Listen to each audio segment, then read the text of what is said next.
Jessica Crosby, Here. Dale Johnson, Here. Tony Corby, Here. Tina Sather, here, Roxanne Stokes Deach, here, Joanne Smith, here, Beth Schmone, Here. Joe Sullivan, Max Uso. Not yet, all right, say the pledge. Allegiance to the flag of the United States of America and to the republic for which it stands, one nation, under God, indivisible, with liberty and justice for all.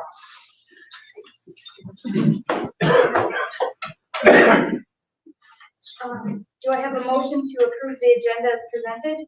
Rox will second. Okay, motion by Tina and second by Rox. Any discussion? I just want to touch base on the committee and administrative reports. Where was my position? What number is that? Oh, sorry. Yeah. Oh, that's the consent agenda. Never mind. I'll go back. Okay. You good or? You... I'm good. Oh, okay. Yeah. I also just want to say the updated change that we moved the leave request to an action item that was originally on the consent agenda. Oh, We have a motion by Tina and a second by Rox. All those in favor? Aye. Opposed? Motion carried. Okay. Open forum, Elk Student of the Month, November.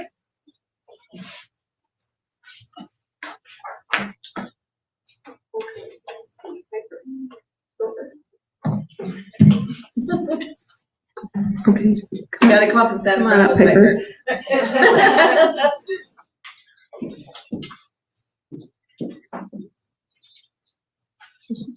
I can just stand up here. Okay, so one of the November Students of the Month is Piper Moss, and she was nominated by Mr. John Sandberg. It's my pleasure to recognize Piper as the Elk Student of the Month for November. Piper is an exceptional student whose dedication, enthusiasm, and positive spirit make her a valued member of our school community. Throughout her time at FHS, she's taken on a rigorous academic schedule, enrolling in numerous college in the schools classes, including honors classes. Some of her coursework include concurrent enrollment English, concurrent enrollment understanding literature, mathematical reasoning, college algebra, world history to 1500, world history since 1500, economics, pre-calculus, introduction to American politics, and introduction to creative writing, and introduction to public speaking. All of those are concurrent enrollment classes. Her commitment to challenging herself academically is evident through both the depth and breadth of these courses. In addition to her academic achievements, Piper has been highly involved in school activities. She's been a cheerleader for 3 years, participated in a marching band for 2 years, and has been a member of the Minnesota Honor Society for 2 years. She's also been involved in concert band for 7 years, served as a football team manager this year, and has participated in dance since the age of 5. Her involvement across athletics, music, leadership, and the arts reflects her well-rounded talents and willingness to contribute to multiple areas of school life. Outside of school, Piper enjoys snacking, listening to music, practicing cheers, and spending time with her cat. These hobbies reflect her energetic and fun-loving personality. After high school, Piper plans to attend the College of St. Scholastica to pursue a career in physical therapy. Her compassion, patience, and strong work ethic make this a natural and promising path. Mr. Sandberg says about Piper, Piper is a true model student and well-deserving as Student of the Month for November. She is prepared, hardworking, dedicated, and very organized. All of these qualities allow her to be very successful in the classroom. The work she produces is always quality work and often goes above and beyond what is expected. She is also a very kind, compassionate, and caring person who is always willing to help others. She's a true role model for other students in the building. Piper's leadership, kindness, and academic excellence make her a remarkable student and a valued part of FHS. We are proud to honor her as November's Student of the Month and celebrate her many contributions to our school. Thank you, Piper.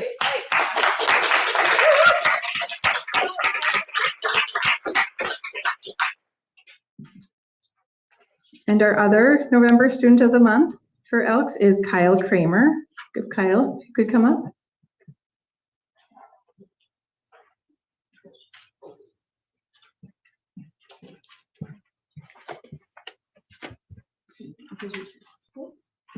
Okay, it's my pleasure to recognize Kyle as the Elk Student of the Month for November. Kyle is an exemplary student whose dedication, curiosity, and strong work ethic have made him a standout leader within our school community.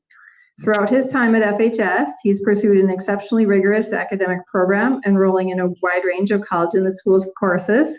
His course work includes concurrent enrollment English, concurrent enrollment understanding literature, mathematical reasoning, college algebra, world history to 1500, world history since 1500, economics, pre-calculus, calculus 1, introduction to American politics, introduction to creative writing, and introduction to public speaking, all of those being concurrent enrollment classes, college in the schools classes.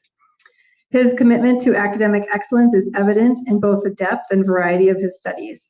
Beyond the classroom, Kyle has been actively involved in basketball, baseball, and Minnesota Honor Society.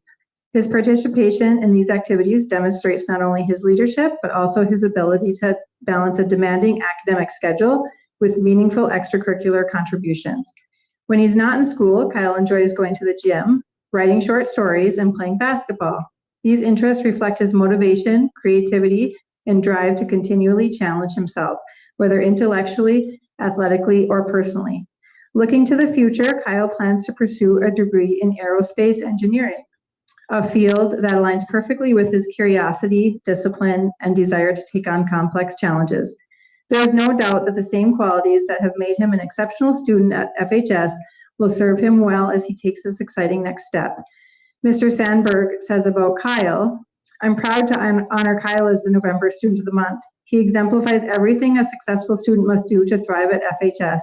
He works extremely hard to produce quality work. Every day he demonstrates the qualities of a dedicated student.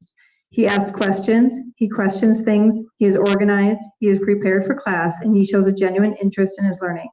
In Kyle, we have a true role model for other students at FHS. Kyle's commitment to excellence, both academically and personally, make him a deserving recipient of this recognition. We are proud to celebrate him as November Student of the Month and look forward to all that he will accomplish in the future." Congratulations.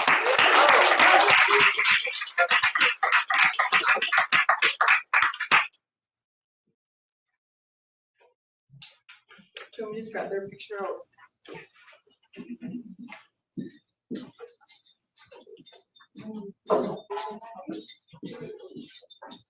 There's no other public open forum. We'll move to committee and administrative reports. We have a student representative report. They're not here tonight. Mrs. West, do you want to go please? Sure.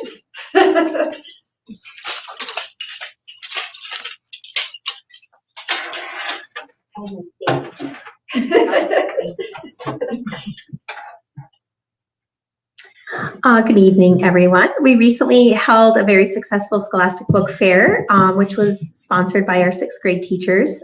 This serves as a fundraiser for the sixth grade class trip.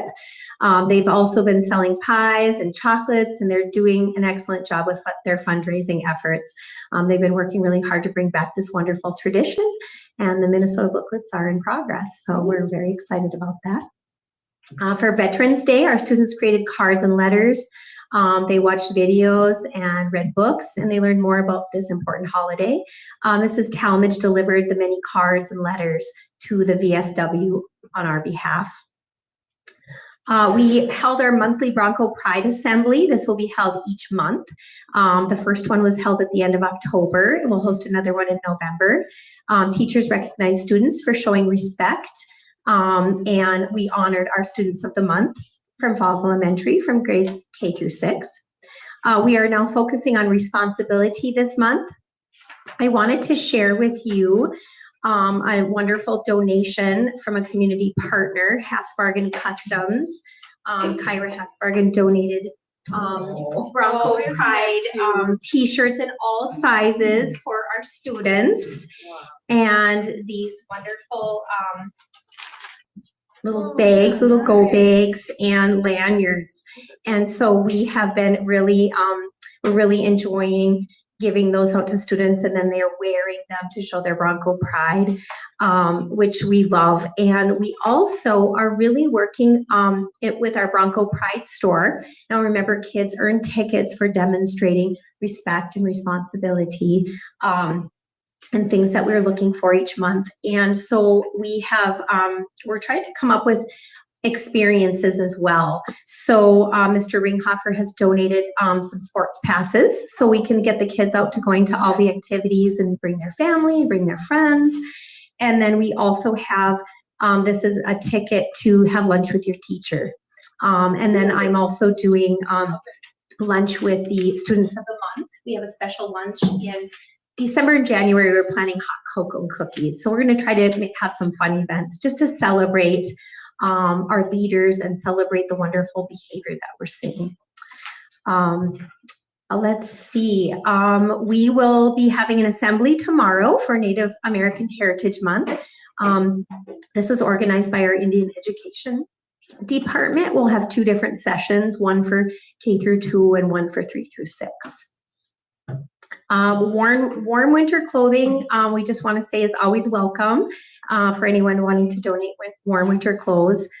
We met today to discuss our plan for the cold weather coming. We just want to make sure all our kids have warm weather gear. And so if anyone, if any families feel like they need something, they can always reach out to the school, our social worker, Jordan.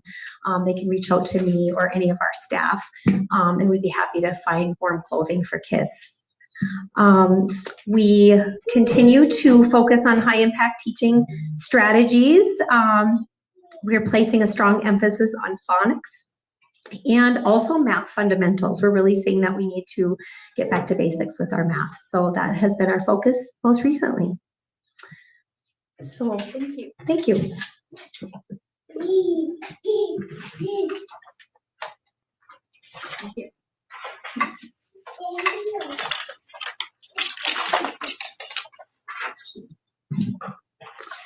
Okay, our student enrollment numbers are at 460. We're up from 456 last month, so we're up 4 students.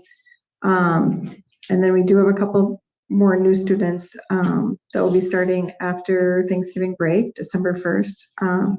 And then we really have been getting a lot of calls lately from families who are interested in checking out what we have to offer, both at Falls High School and the ALC. We do have a waiting list right now for our ALC. We are up to 31 students in our ALC, so they are all working really hard in there, but it's getting to be a lot of kids. So we have a waiting list right now, and we'll kind of monitor that. And as things progress, we can maybe let more kids in. We'll just have to keep monitoring how that's going. We are in the process of establishing a robotics team this year at the high school, and tomorrow we'll be lucky enough to have the War Road robotics team is actually coming up with some of their robots, and they'll be here at lunch to just kind of generate some interest with the students and show their robots, and then they will do presentations for students in 7th through 9th grade who are interested, and then a separate presentation for students in 10th through 12th grade who are interested in joining the robotics team. So that'll be new and coming back, and that's where you see some of those donations coming in. We're working with Ken Rosen from the University of Minnesota in getting some of this established. And we have a coach, his name is John Brubaker. I believe he just started working at Border GM, so he was in robotics in Michigan. So that's a passion for him, so we're excited to get that off the ground and running. Hopefully we get a few kids that are interested in doing that. We also have a new student who reached out to me who is interested in seeing if we could do a musical. So I have no idea about running a musical, but I was given a few names to reach out to, like Darcy as being one of them. Not to put anybody on the spot.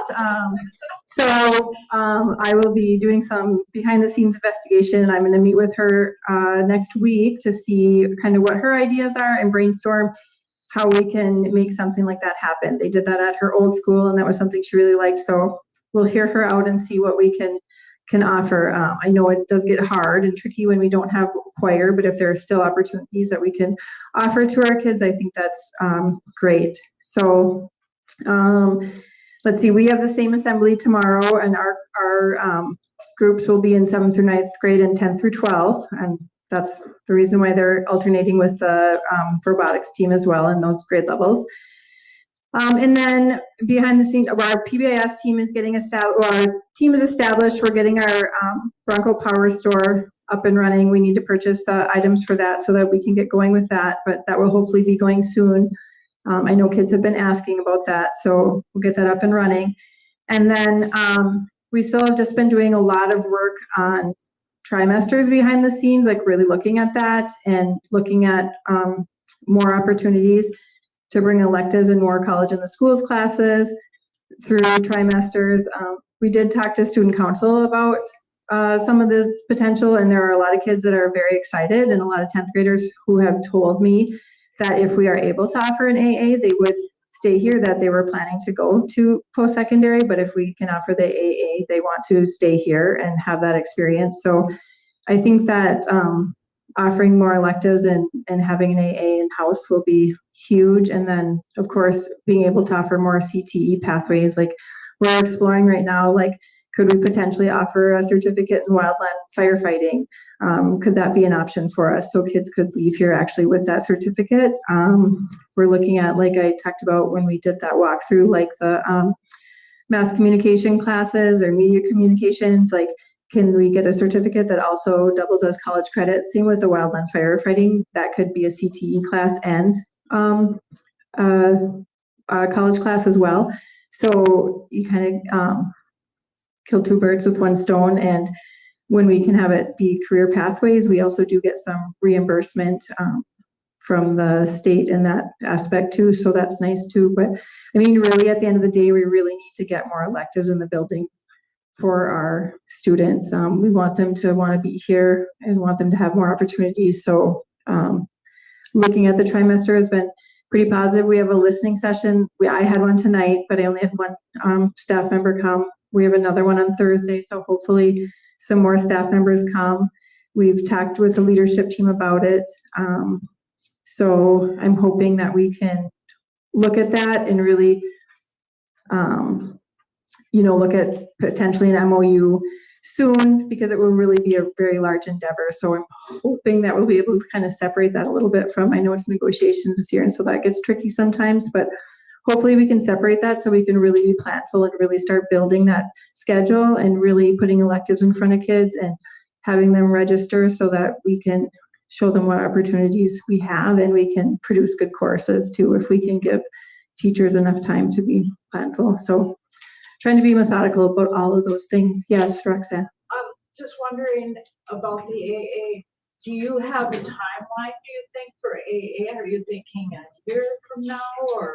No, I think actually, well, if we're able to offer a trimester schedule, we're actually able to offer more college classes then, because we could offer one every 12 weeks then, one every trimester. So when Stephanie Wanapa, I think that's how you say her last name, was here from LSC, several of the teachers met with her and were interested in pursuing, and we have a lot of teachers who are already credentialed to teach some of those online or those college in the school classes. And we have the partnership agreement with LSC. So the requirement from them is that 15 of the credits come from LSC. So as we move to have more partnerships with them, more classes, college in the schools classes, that will not be an issue. And then, like I said, with trimesters, we can offer more college in the schools classes, because when we start to look at trimesters, that opens up our scheduling flexibility. Even though teachers would only teach 4 out of 5, it adds one elective to each core area. And then we can also, it opens up some of those core teachers that weren't otherwise opened up, because some of the classes are running only 2 trimesters versus all year long. So it gives us more scheduling flexibility. And you do some other different things, like maybe you offer world history on a rotation, like maybe we offer world history next year and the US history the following year, and we keep doing that rotation. And so you can kind of schedule across 4 periods maybe or 5 periods, and it gives us just more scheduling flexibility, because when you have a small school, you get really dialed into just specific schedules that you can take, right? And so by being able to offer more of those electives or more of those college and school classes through trimesters, we could potentially have that. I mean, we could have the AA next year because it's really that partnership, right? And so the classes that we can offer here, they could take online through PSEO, through LSC and get that partnership. But we're very close to having every license area for the AA credentialed here in the building. We'll be seeking out some potential credentialing options for UMD2s to kind of, because they have different requirements. So that would speed up the track for some of our people who aren't able to be credentialed through LSC at this moment, because they maybe haven't finished some of their outside content area classes. So they may qualify through UMD. So we could have a variety of courses offered through different colleges and partnerships. That's really exciting. It- I'm really happy that you're doing so much work on that. It is. I mean, it would probably be, I mean, you have to be aware, it will be probably smaller classes at first that we'll need to run as we get it going. But I think if we commit to that and to those kids that we would have this and they understand and see that the process is going to play out, because they did have an AA here in the school several years ago and then that went away. But if we commit to that and we say we're going to have that, and kids will stay. And will we still lose some? Yep, we will. But a lot of them are coming back. And a lot of them do want to be here. And even when they have open hours, we find them here. So trimesters will also kind of tackle that too, because we've got some kids that are, only taking like 2 classes as seniors, and that's just not real life.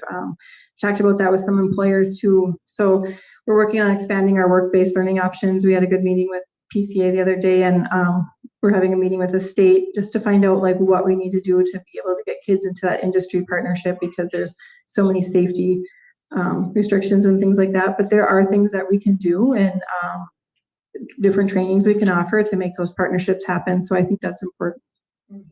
Wow, thanks. Any other questions? I have a question. Yes. So how would that impact when you said you're working towards bringing it back next year so people can get their AA, like the 11th graders that are So in college and school classes now? yeah, I mean, we'd have to look at their pattern to see what they've already taken and what they have left. I mean, some of them probably would be really close. And if we're offering 5 courses, maybe they could take another course online or something. I mean, we could probably look at individual kids like that and see how that works out, but also being able to offer 3 college courses over a year for one teacher, say, or, in a subject area, because right now they can only really teach 2, right? So by being able to offer more, they might be able to fill out those goal areas. Everybody will really have an individual plan based on what they've taken and what their goal was. And the other thing to look at is that it's not always just like getting the AA. Sometimes it's like the Minnesota transfer curriculum, which I think is 40 credits. The AA is 60 credits. So we have some different options, but we'll at least just give them some more flexibility and some more exposure to some of those different opportunities. And then of course, just more electives to be able to offer, because it's really hard to be able to tell kids like we only have so many classes, and some of our classes by the time they're done with 10th grade, they're almost done with all their shop electives that we offer. And that's really hard. So then why do they want to be here as juniors and seniors? Good point. So yeah, so there's some exciting things in the works. It's just, can we make them all happen and come to fruition, right? So I think it's pretty important for our kids though, and our school culture and community. Thank you. Thank you. Molly? Thank you.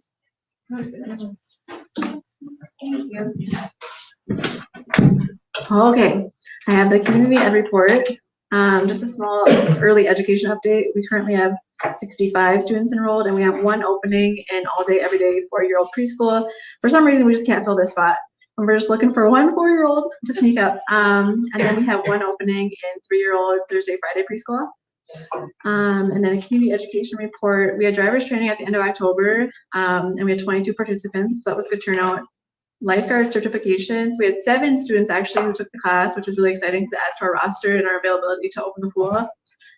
So hopefully we can get these kids trained. Most of them are our students. And then I'm in the works of creating a community education advisory council. So my dates are tentative, but they're Wednesdays at 1 to 2 p.m. So quarterly, but it's starting Wednesday, December 10th. And the next one would be February 4th. We recently, me and Angela, we went down to Bemidji and visited with Rachel Amdahl, which was incredible. We went to the Paul Bunyan Center, which is their like early education building, and it is like the coolest building on earth. It's like you open the doors and it's like this welcoming space, and like that's the vision for West End too, is like creating more of like a homey feel where families are like welcomed. It was just a really, really, really cool space. So I'm like excited to hopefully send my staff down there because I think they would really, I don't know, I think they really dig it. And yeah, it was just really cool. For sure, Janessa Blasky, we're going to try to send her down there to meet with the early childhood family education or teachers. So, and then let's see, we received a whole bunch of resources from Rachel too, which is like a godsend because I don't know, it was hard to find resources on a lot of these things in handbooks. So she's been really a good asset to have on our team over here. So it's been good. And then upcoming classes, we have water fitness coming up on Wednesday. And then Mondays, November 24th, December 1st, and December 8th. And then coming up in December, which is crazy to say because it's almost Christmas, we have snowmobile safety on a Saturday. And then we have a winter crafting class, which Angela Schiller is going to run again. And it's a rustic snowman. And that's December 10th. And then ECFE, we have 24 families enrolled in ECFE right now, which is pretty good. Like it's a really good turnout. And then we have an upcoming Letters to Santa event on December 4th from 5 to 6:30, where there'll be different stations down West End. So we're looking forward to it. And then as a side thing, I have a little passion project right now in Community Ed where I'm trying to collect enough interest to have a ski team here. So I'm like hopefully going to be able to, I don't know, I have some kids, cross country ski team, yeah. I have some students who are interested and they come back because they're like, Molly, so what we kind of want to do. So I'm going to try to create like a little club. Reached out to Polar Polars. Yeah, because I wanted a ski clinic for younger like elementary students. So I think I'm going to run that too. I don't know, I'm just trying to gather more interest in the sport because it's like we have a beautiful ski trail right next door. So that's kind of my little side project in Community Ed land. So, okay. There we go. Thanks, Molly. Thank you. Thanks a lot, Molly. Tim?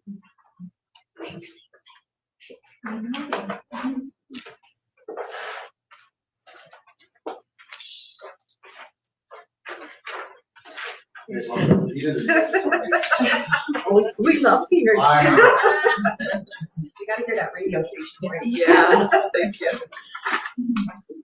Oh, don't steal my notes. Yeah. Here, you guys can have those, yes. Not enough. Don't steal my notes. Well, I'm going to start off by saying I'm not mad at Molly or Missy for trying to get me more work to do. I will say that. But I do appreciate them. Missy kind of took the ball and ran with this robotics thing. I'm not sure how it all got started, but I'm glad she's doing it.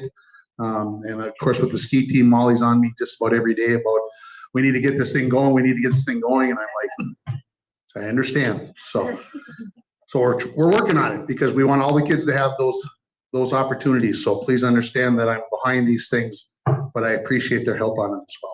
The Bronco volleyball team, going over the past fall season, they finished their season 11-13 under head coach Erin Hall in her 19th season. Also coaching this season was Tennyson Amdahl with the JV team, Jenica Whitbeck with the C team, Peyton Zahn with the 7th grade, and Cindy Heibel and Emily Nicholson with the 8th graders. Same exact coaching staff that they had last year. The season finished up with about 55 players on those 5 teams.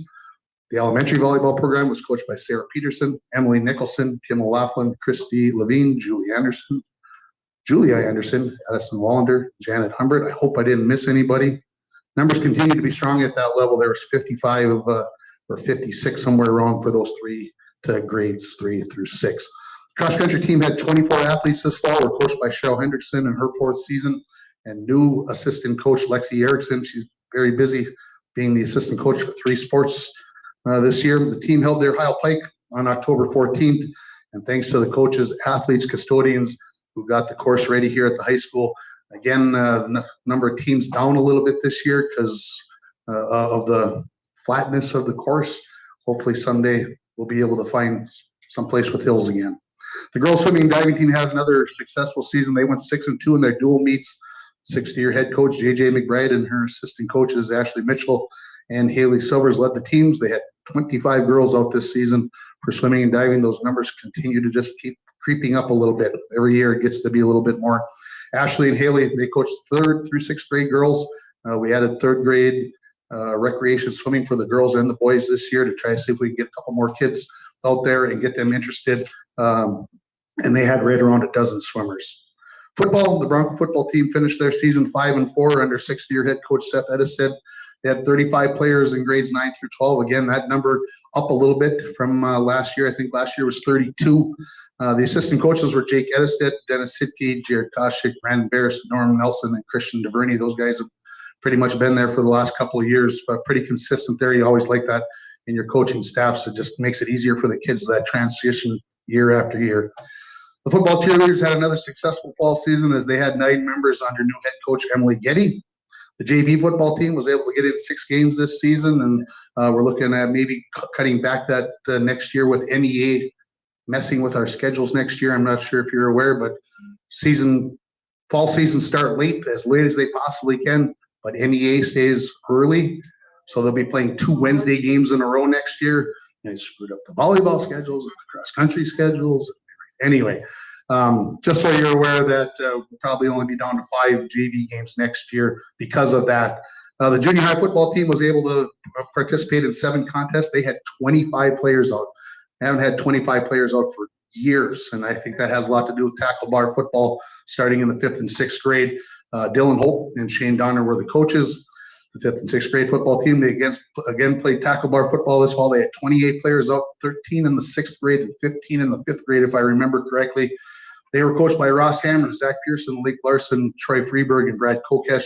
They were actually able to play 2 games this year. We went to War Road, and they came over here to play us. Very competitive games, and worked out very well. The 3rd and 4th graders played flag football again. They had just 21 players. That's a little concerning. Not as many 3rd graders came out this year. I'm not sure if that has to do with small class sizes or what was there, but we'll try to do better next year. They did get to play Northwoods home and away. They got to play down at Bronco Stadium, and they were coached by Augie Schmidt, Sean Bowles, and Brady Bowles. The JV knowledgeable team just completed their season under head coach Ariana Zaradka. They had 5 kids participating this fall, and I know that the varsity team is getting warmed up and ready to go for their winter season. The Bronco bowling team under head coach Ralph Rule, they're going back to the state meet again. Seems like a broken record. Hate to say it that way, but that kind of almost we're expecting them. They didn't. What they didn't? Yeah, they're going again, and I know they had a very successful season. So congratulations to them. School's math team started competing again. Had their first meet a couple weeks ago. 14 kids out there being mathletes. We appreciate them under Coach Alex Manassa. Some thank yous, of course, to Jody and Christina down in the office. The number of trips I make out there with questions about this, that, and the other thing. And of course, Beth and Missy over here at the high school now, and Donnie Rolando there to answer questions. It seems like I'm picking their minds all the time. Jeremy Anderson, I can't believe obviously the schedule he's putting on, and the custodial staff and with the transportation staff. Lots of stuff going on there. Lots of trips. We're very, very busy. The game workers, again, this fall, extensive. We've already started the winter seasons. Finding enough penalty box workers and everything is lengthy, but we can't have those games without those people stepping up and do what they do. The kids had a pretty successful fall as far as things go. Obviously, some bumps in the road. That's always going to be the case, but I thought we did a great job, and I see that I've written down here as fans. The football team lost on Tuesday night. Wednesday night, the girls are playing in Two Harbors. Who shows up in Two Harbors but like 9 or 10 football players all dressed up. They had the crowd going crazy. It went 5 sets. It was awesome.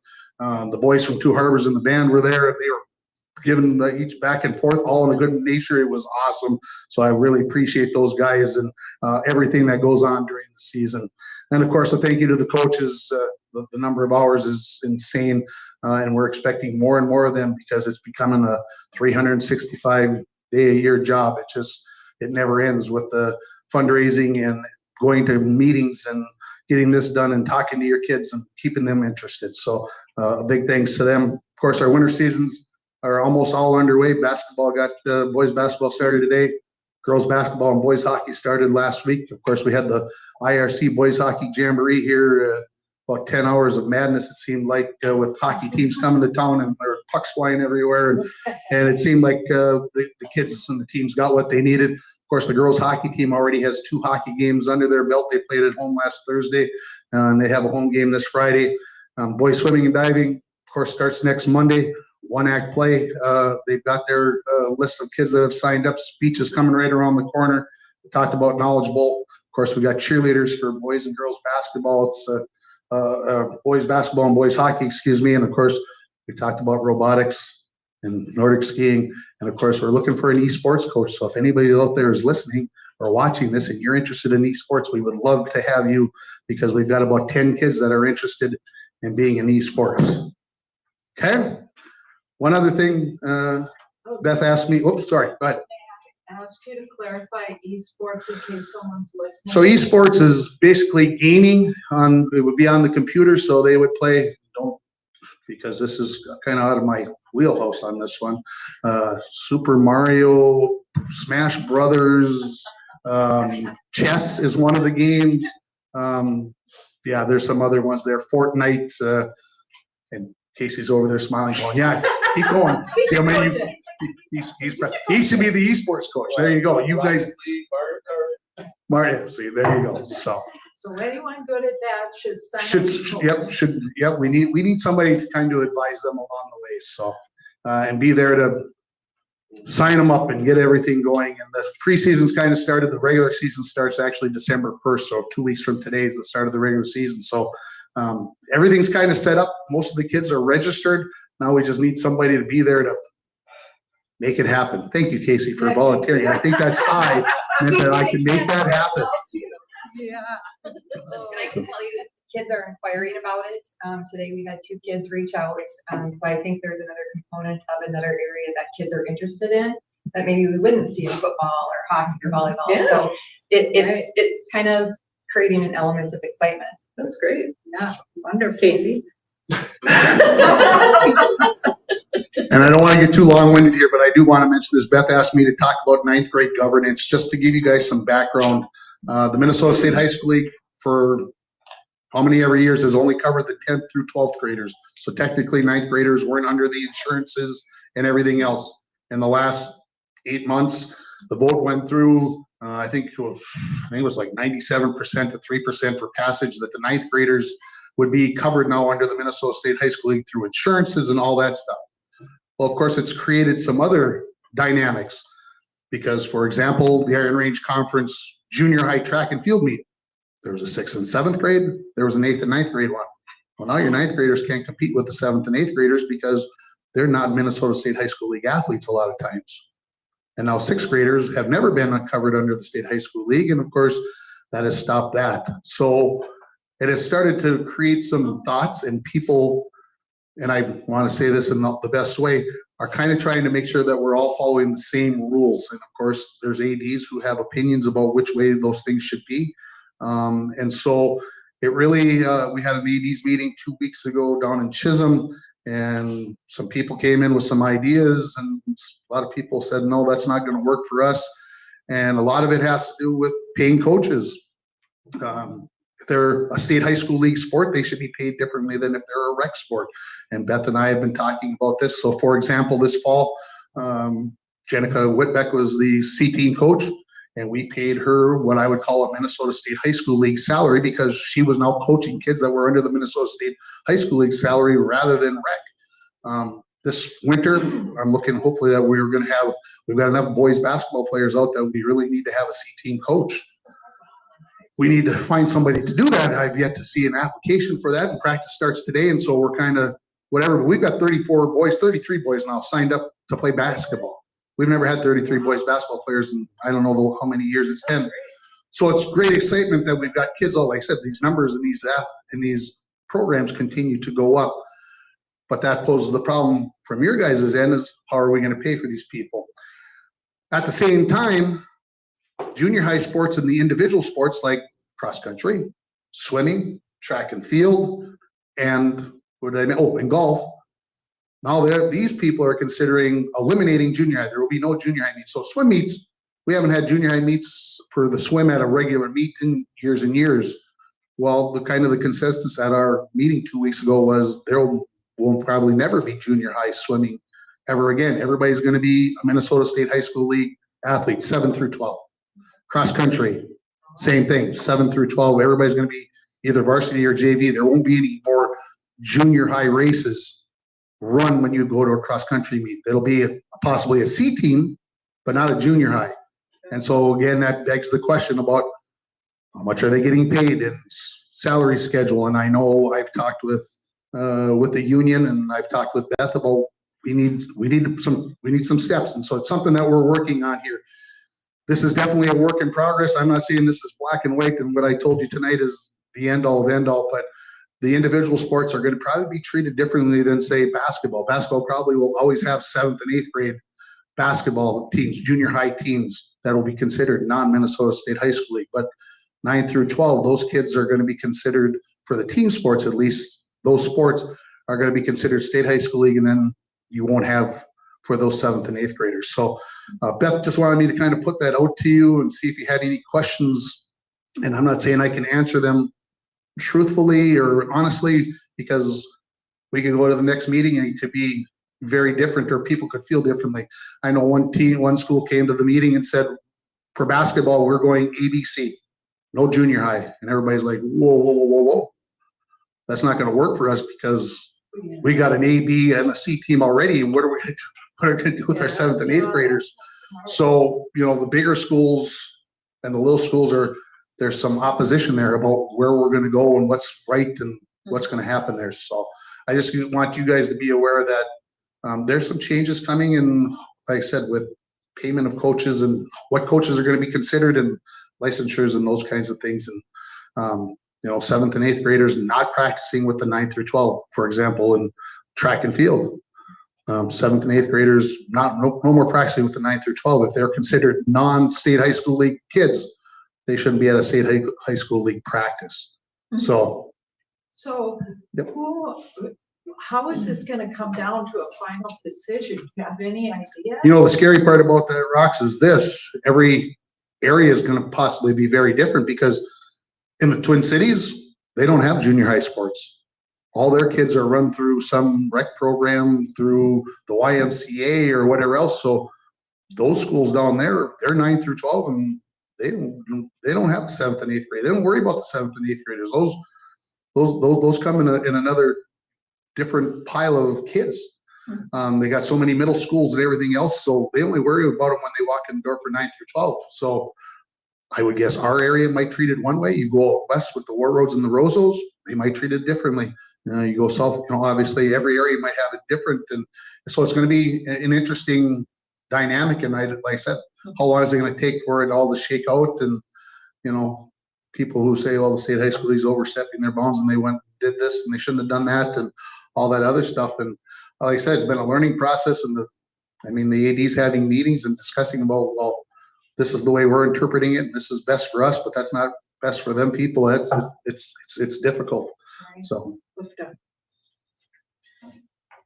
anything else? Questions? Thanks. Thank you. Yeah.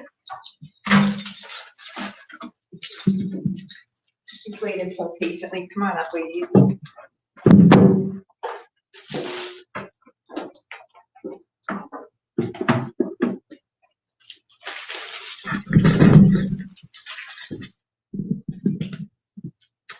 So well, come on up. This is about you, not me. So I have the privilege tonight of tenuring 2 of our teachers, our wonderful teachers, Mrs. Koenig and Mrs. Bernard. Mrs. Bernard is a kindergarten teacher at Falls Elementary, and Mrs. Koenig is now a 6th grade teacher at Falls Elementary. Tonight, I'm recognizing that they have met all of the requirements for ISD 361 to become tenured on behalf of the district. They've met the requirements of the Minnesota Department of Education, and they have fulfilled their obligation for their evaluation process. So tonight, we proudly recognize Mrs. Koenig and Mrs. Bernard for their dedicated service and meaningful contributions to Independent School District 361. Your commitment to our students and community is truly appreciated. On behalf of Mrs. Koenig tonight, I just want to tell you a little bit about Mrs. Koenig. She has not only been a pillar of a parent through our district community for many years. Her family is very entrenched in what I would say in being a Bronco, a committed family overall, from a classroom teacher to a coach to now a prom advisor. FACS teacher, sixth grade interventionist.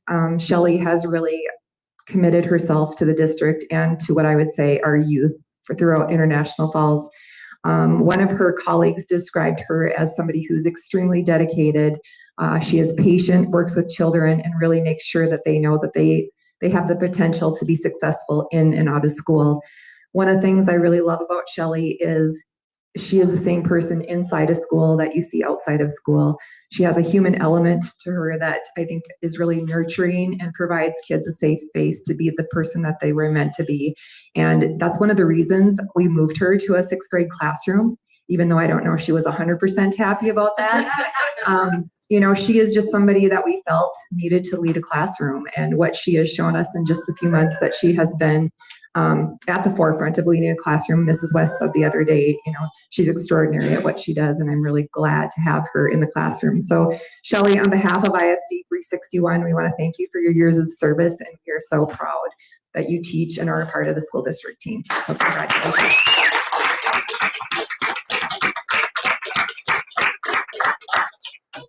Next, I would like to introduce Mrs. Bernard. Is your family here still? You're so patient. They brought the littles. Brittany, I feel like I've watched her growing up, and now she is a wonderful teacher within our district. Brittany and her family are also former Broncos, so it's always quite nice to be able to introduce somebody who's a former Bronco. I've had the privilege of observing Brittany as a new superintendent, and I can tell you what I see firsthand from her is somebody who's truly loving, who's compassionate, and she is really all things PBIS and Bronco pride. The way she interacts with our littlest Broncos, our littlest scholars, is quite something to see in action. And I think when you know that Brittany is your classroom teacher, you know that your kids are in a very safe and welcoming space. She's very inclusive, but she's also very compassionate and kind, because our littlest learners, they're 5-year-olds who are in our classroom, and what we see from Brittany in the classroom is really a safe space. And I think she sets the foundation as somebody who is that first snapshot of education, to have Brittany in that classroom teaching our kids about who they are as individuals, and then also start building that academic foundation. I think we should be very grateful that she is on our educational team. So Brittany, your colleagues couldn't say enough about you. They think you are just a gem of a human being. So on behalf of ISD 361, thank you and congratulations on your tenure.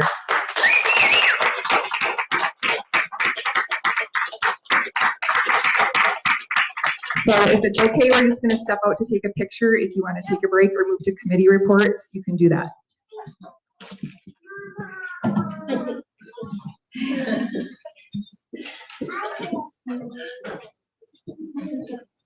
Guess who's gonna get those flowers? Yeah.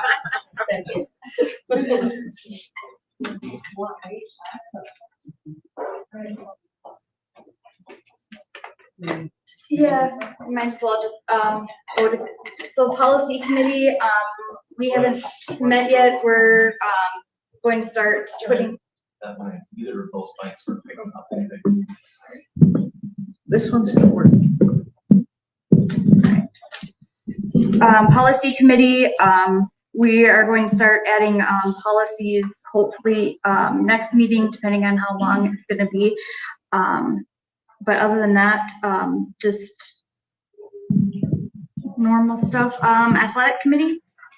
Yep, we have quite a bit of updates, but not, nothing big was decided.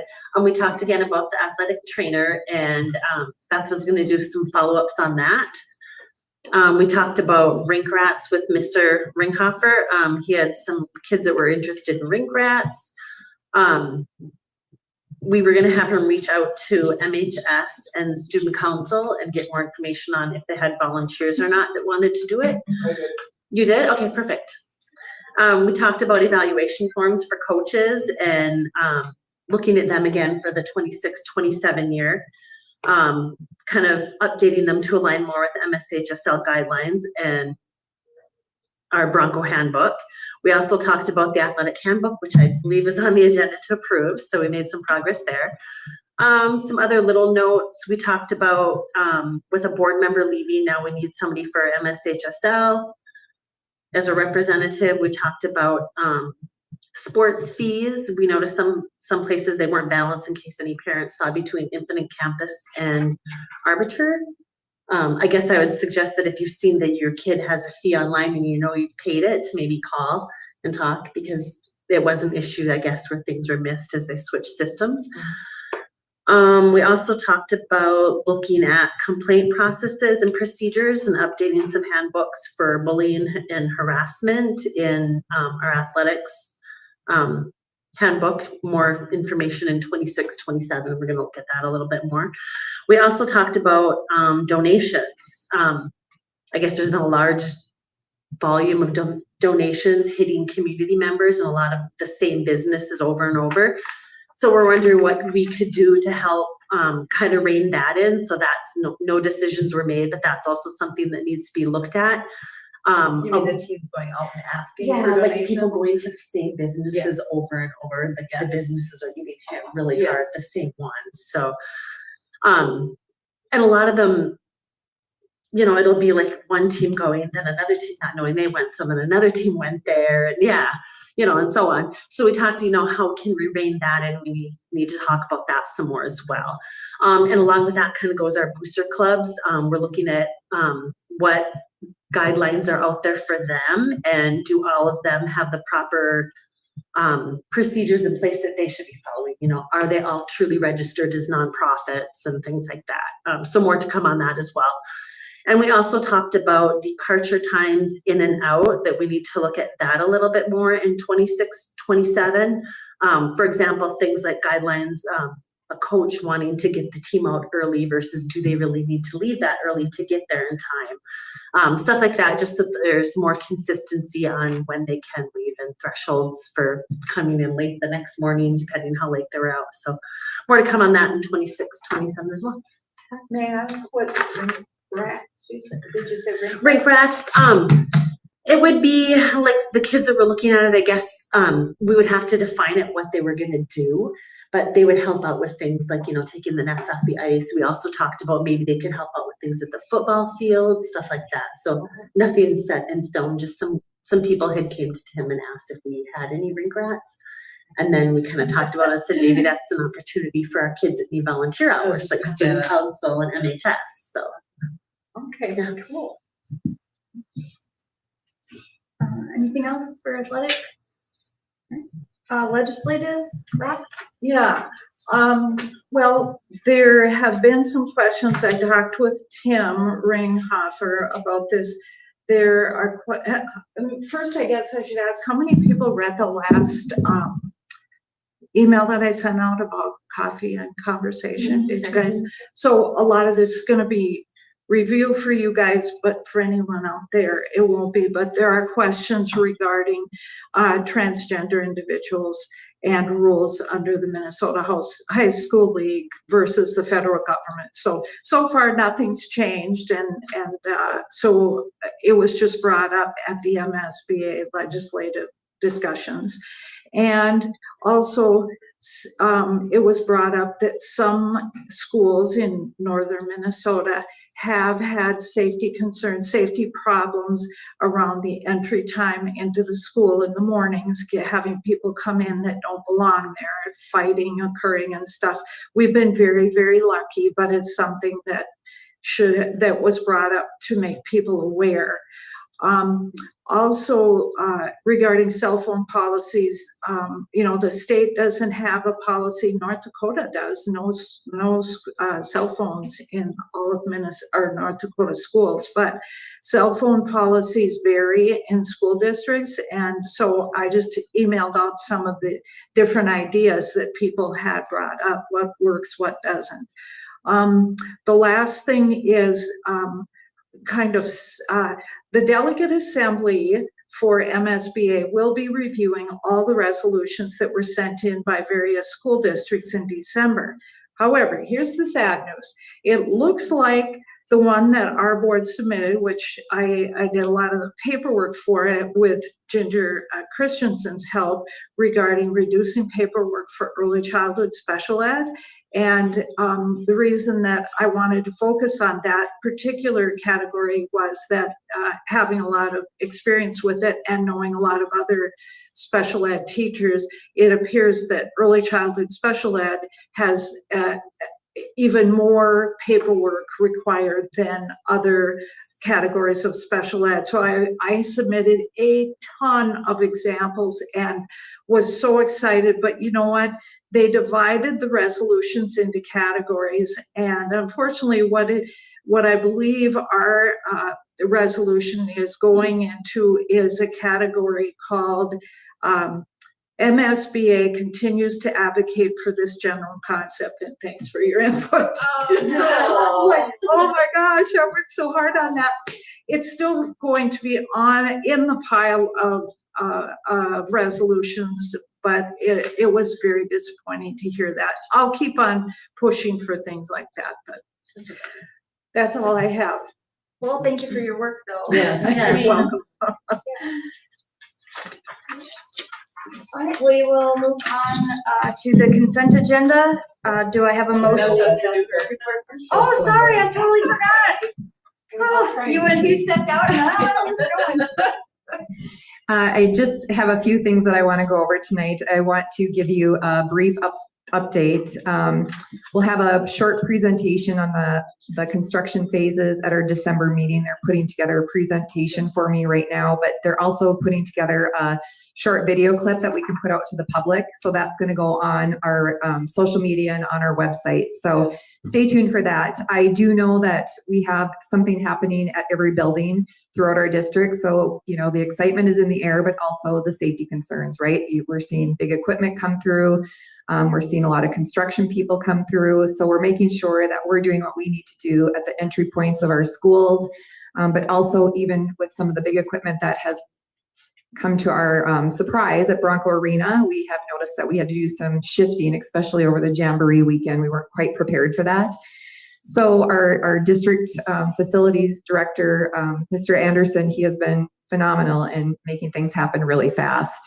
But we've asked for a little bit more insight to when some of this major equipment's coming so we can plan appropriately to make sure that when we have our school days and when we have athletics and activities that we're adequately prepared with signage, barriers, and things that we need to on our end. So stay tuned for an update. As I find out there's big changes happening, I will push that information out to the board. But right now we do have something happening on every site that was part of the referendum, and things are going well. We have a few hiccups by MDE, but Nexus is handling those. And we're also seeing the same thing with MDE with our solar grant, and Ziegler is handling that, but there's always those small bumps that come in the road, and we have to just work around them as they arise. We have, I guess the biggest area that I want to talk about tonight is we have done some pretty extensive school safety and security work behind the scenes.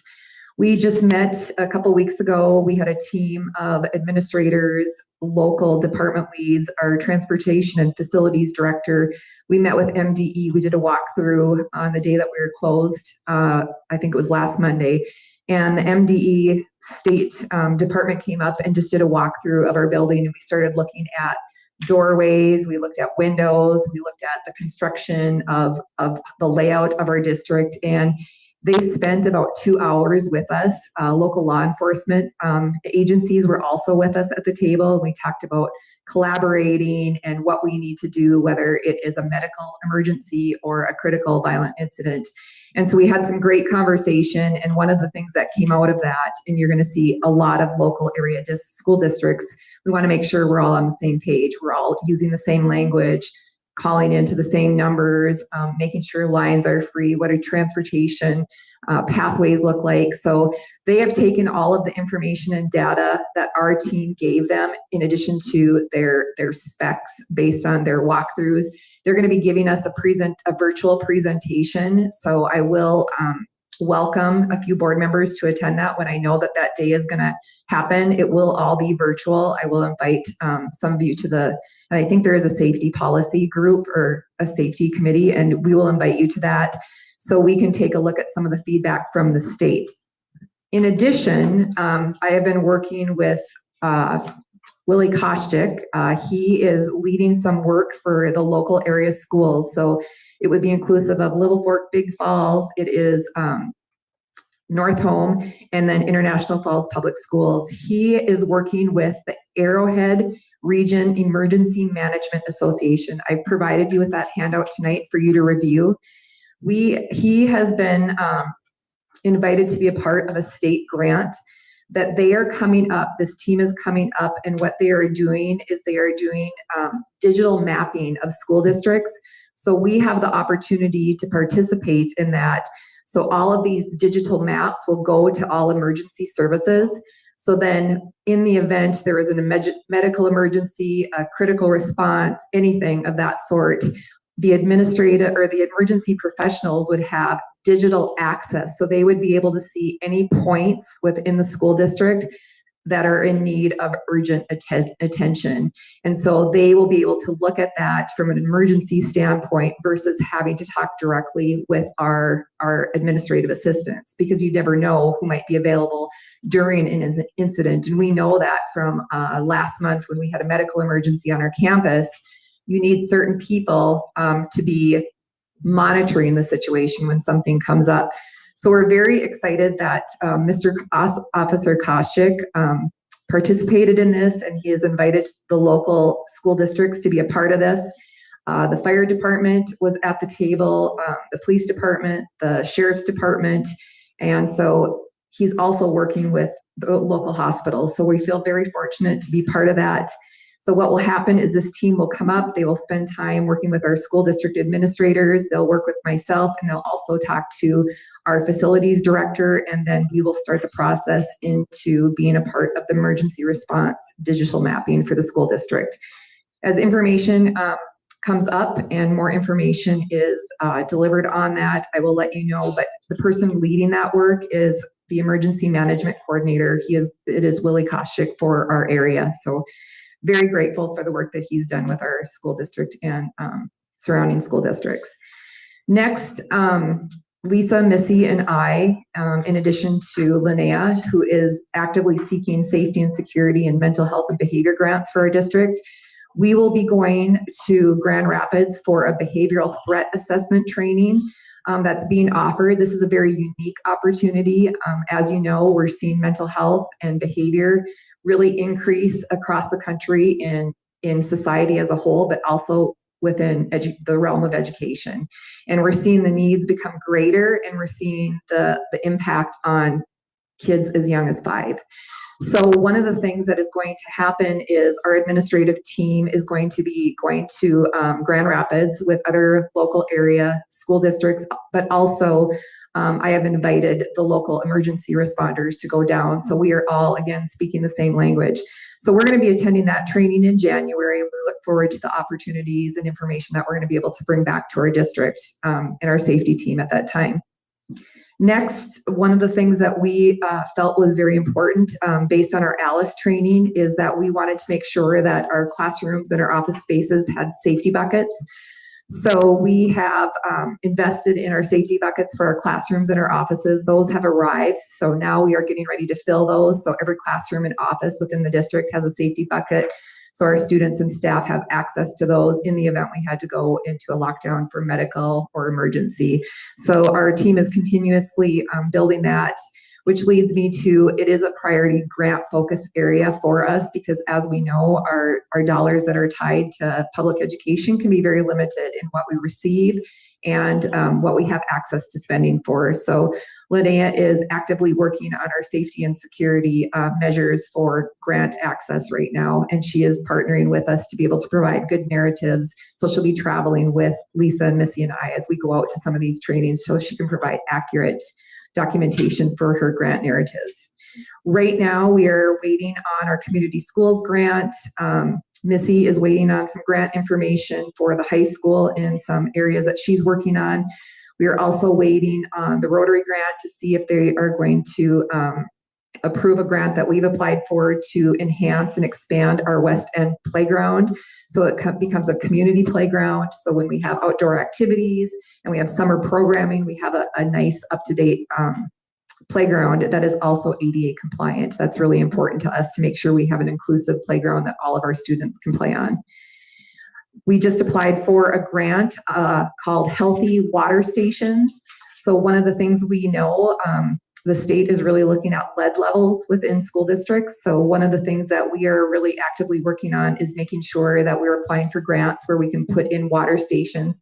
That's not just a drinking fountain, but it's filtered or bottle filling stations. So Linnea has currently applied for some of those for our school district.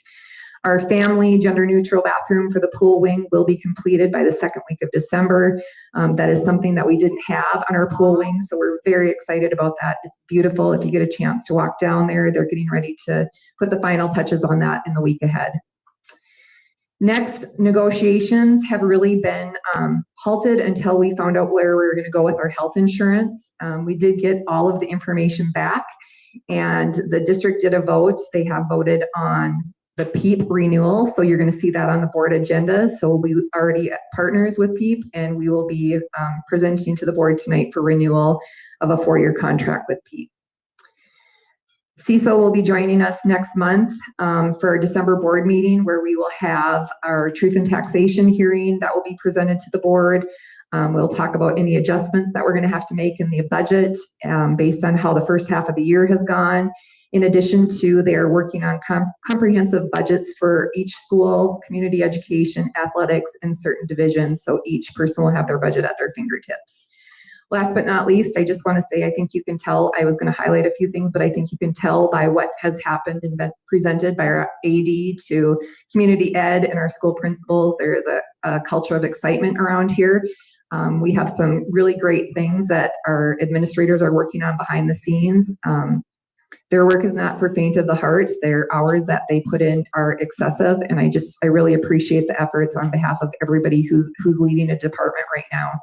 One of the things I guess I just want to say is, I know that there can be a lot of change happening when we're trying to shift the paradigm of what a school district looks like. It doesn't mean good work has not been done, but what we are really talking about is how do we continue to keep the kids that we have as students who attend or could attend ISD 361, and are we offering programming that is engaging, rigorous, inclusive, and most importantly, creates a culture of joy.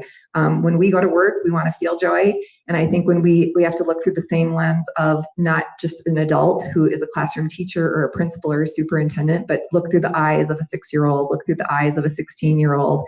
And we also have to make sure we're aligning our roadmap in 21st century learning experience. And just because we're a rural school district doesn't mean we can't offer great things. And so I'm really appreciative to the research and investment that our leaders and our staff are making overall. So I appreciate the school board being willing to look at change. And it's very exciting, I think, in what the future holds for ISD 361. Thank you. Thank you all. Thank you all. Thank you. All right, now we will move to the consent agenda. Do I have a motion to approve the consent agenda as presented? I'll make that motion. I'll second. All right, motion by Jessica and second by Tina to approve the consent agenda as presented. Any discussion? I just want to add a number 3. The past minutes, you'll see that it says Principal Shermone instead of Superintendent. So there's been a strike and a change there. And then I also want to just, the original agenda that went out, teacher Angela Schwartz, it said ECFE. It is now updated to ECSE. ECSE teacher. Early childhood special ed. All right. Anything else? All right. Motion by Jessica and second by Tina to approve the consent agenda as presented. All those in favor? Aye. Opposed? All right, motion carried. All right, we will move to action items, improving systems and structures to create a culture where all are welcome and supported, resolution of acceptance and gifts. Whereas School Board Policy 706 establishes the guidelines for the acceptance of gifts or donations to the district, whereas the International Falls School District Board encourages the support of the district's educational programs through gifts or donations that meet the goals and objectives of the school district. Whereas Minnesota Statute 465.03 states the school board may accept a gift, grant, or devise of real or personal property only by the adoption of a resolution approved by 2/3 of its members. Therefore, be it resolved, the School Board of International Falls Public Schools, ISD 361, accepts with appreciation the following gifts, donations, or grants received by the school district. And do I have a motion? I'll make that, Rox. I'll second. Motion by Rox and second by Dale to accept motions by Susan and Stuart Nordquist, Bronco Hall of Fame, $2,000. True Star Federal Credit Union, 6th grade field trip, $2,000. Border Bank, 6th grade field trip, $200. Elks and Community Dinner, prom donation, $500. Agassiz Foundation First Robotics Team donation, $5,000. Jamie Conant, FES, bag of mittens. Parent donation, FES, bag of mittens. Joan Pearson, FES, 20 pairs of mittens. All those in favor? Aye. Opposed? Whereupon the resolution was declared adopted.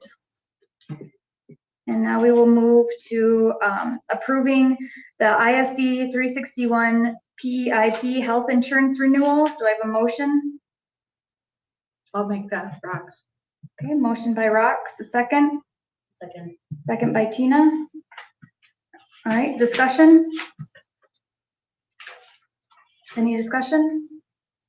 All right, so we have a motion by Rox and second by Tina to approve the ISD 361 PEIP health insurance renewal. All those in favor? Aye. Opposed?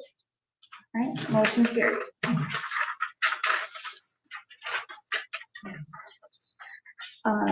Next is to approve the 25-26 athletic and activities handbook. Do I have a motion?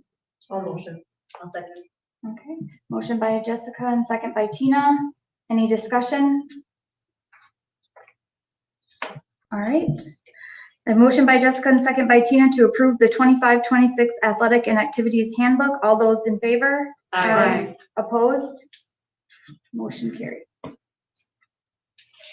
All right, approve the requested leave of absence for Michelle McDonald up to 5 years beginning 12/1 of 25. Do I have a motion? Motion by Dale, I'll second. second by Jessica. I would like to just talk at this point, if that's okay. Yeah. So one of the things that the board has to decide tonight is you have to decide if you're going to approve the leave of absence and what will your number of years be for the approval. Mrs. McDonald has asked for up to 5 years.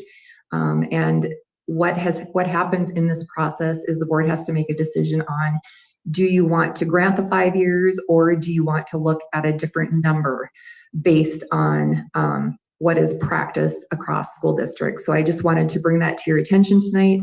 Leave of absences are up to the school board per the contract. And one of the things that I just want to recognize is I do support this leave of absence just because the opportunity for Mrs. McDonald is going to be providing an opportunity to work in a different setting of education. And that's one of the opportunities that we encourage people to do if they're looking at career changes or investing in their education. So for tonight, I would support the leave of absence for Mrs. McDonald, but as a school board, you can decide what the number of years would be.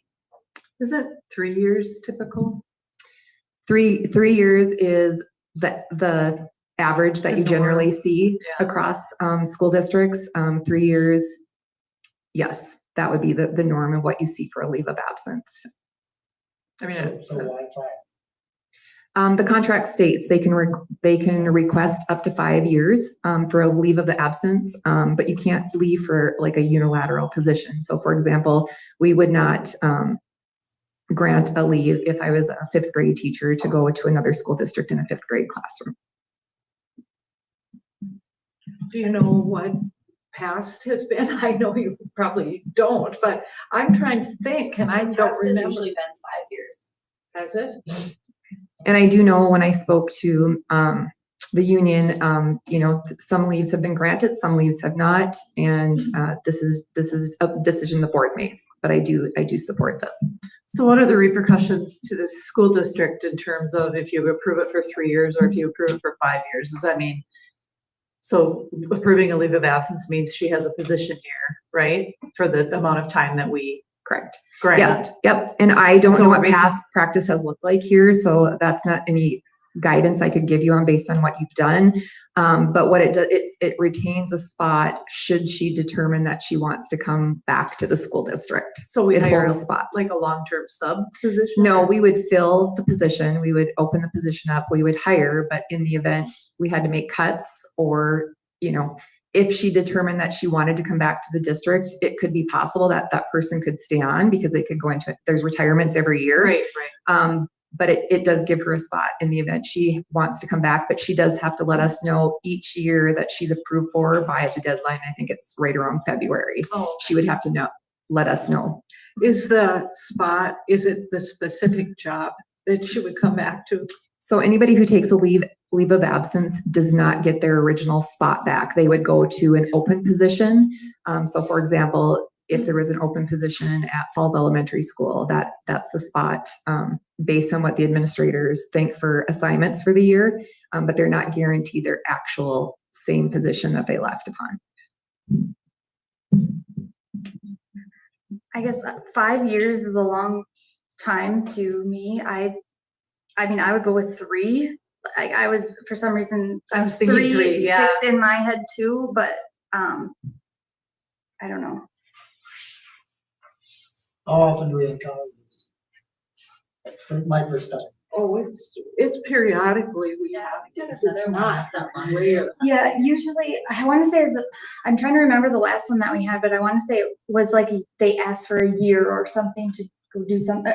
It was like a smaller, and it was a specific amount of time for a specific purpose. Right, and sabbaticals are different, which are usually a year or whatever. But yeah, I don't remember when we've had a 5-year. Do you?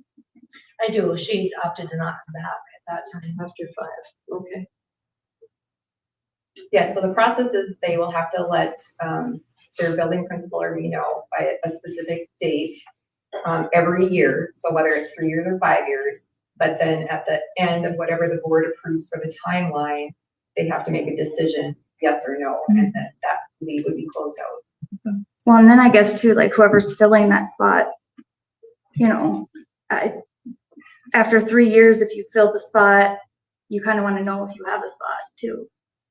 Well, wouldn't that be if you took if you were the replacement, then say you hired 4 more people along the 3 or 5 years or whatever you hired, then the person who took the spot for Mrs. McDonald would have some seniority already. So it's not necessarily works that way, but it does, unless you never hired anybody else, then you would be the low man on the total pool. But I guess, I don't know how much of an inconvenience it puts on the district. Is there anything you could speak to? Do you have feelings on it, Beth, in terms of the inconvenience? Well, I have, I can give you the guidance based on what leaves I've seen and worked with, have generally been around 3 years. I can tell you that Mrs. McDonald has been a phenomenal teacher for our district. She's a good teacher, very, very committed. So I think, I have to defer this to you. I can tell you as a superintendent, my experiences have been a 3-year leave of absence. The contract says up to 5. So I think, I don't know what past practice has looked like. And I do know that last year, I think we granted a leave, but the individual asked for a specific 1-year leave of absence. so this ask does leave some room for, years. So I guess it would be at the recommendation of the board, but 3 years is about average. Okay, any other thoughts? Well, I guess I'm somewhat, I'm a little biased. I've been a recipient of both sabbatical and leave of absences. I've never had a 5-year leave. I think I've always only taken 1 year sabbatical, and I think I took 1 year leave of absence to increase my teaching skills and getting different certifications. So I know how absolutely wonderful it is to have the opportunity to get a variance of your skills and your opportunities. I think that's wonderful. I don't know what to say about number of years. I think if it's not a negative impact in any way to the district, why wouldn't we give her the 5? That's my thought too. Yeah, I mean, if that's what she's requesting, yeah. So, If it's not anything negative, we're hiring a teacher, that teacher is eligible, they're a full-on hired member of staff. It doesn't leave them in any kind of limbo. She can come back. she's not impacting anybody when she comes back. Yeah, it's not hurting anybody. I don't see any reason why we wouldn't approve the 5. Right. I can't think of a downside, so if somebody can think of a downside, let me know. She's going out there for a learning opportunity, so she might be, bring something better. Who knows what Right. she could bring back to the Yes, district. yeah. No, I guess I have another question. So let's say year 2, she's like, I know I don't want to come back now. Can she say that Yeah. and let us know earlier then? She Okay. would submit a letter to the board Okay, and then we would put it on the agenda and approve that. So Okay. it can absolutely be adjusted. Okay. Yeah, that's a great question. any other? All right, okay. I have a motion by Dale and a second by Jessica to approve the requested leave of absence for Michelle McDonald up to 5 years, beginning 12/1/25. All those in favor? Aye. Opposed? Motion carries. All right, do I have a motion to adjourn? I'll second. Motion by Tina and second by